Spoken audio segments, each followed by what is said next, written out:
Hello bachcho, let us read this given question. So the given question says that a guitar string is 90 cm long and has a fundamental frequency of 124 Hz.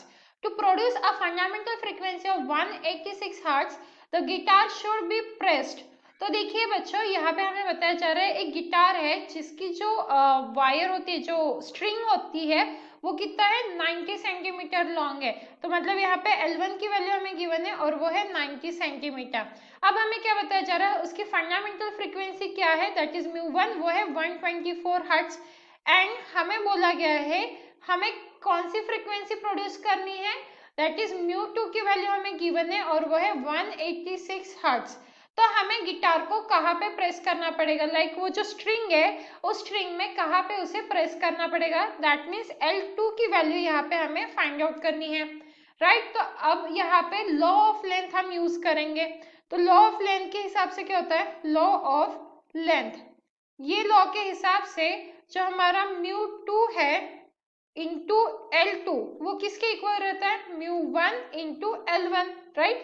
That means the length of the string and जो fundamental frequency है वो that will be equal to जो fundamental frequency हमें चाहिए है और जितने distance पे हमें उसको प्रेस करना है गिटार के स्ट्रिंग को। तो यहाँ पे अब हम क्या करेंगे, सिंपली वैल्यूज को सब्स्टिट्यूट करके L2 की वैल्यू फाइंड आउट करेंगे। तो यहाँ से L2 का फॉर्मूला क्या हो जाएगा हमारा, L2 इज इक्वल टू होगा mu one L1 divided by mu two. Now let's put the values of L2। अब L2 की वैल्यू पुट करेंगे तो म्यू1 की वैल्यू क्या है हमारे पास 124 इंटू L1 की वैल्यू क्या है 90, अगेन डिवाइडेड बाय म्यू2 की वैल्यू क्या है हमारे पास, वो है 186। तो ये हो गई हमारी सारी वैल्यूज। अब इसे हम कैलकुलेट करेंगे तो हमारा आंसर क्या आ जाएगा यहाँ पे 60 centimetre. That means guitar should be pressed at 60 centimetre. Now if we check the options, कौन सा ऑप्शन मैच कर रहा है हमारा, option A is the correct answer.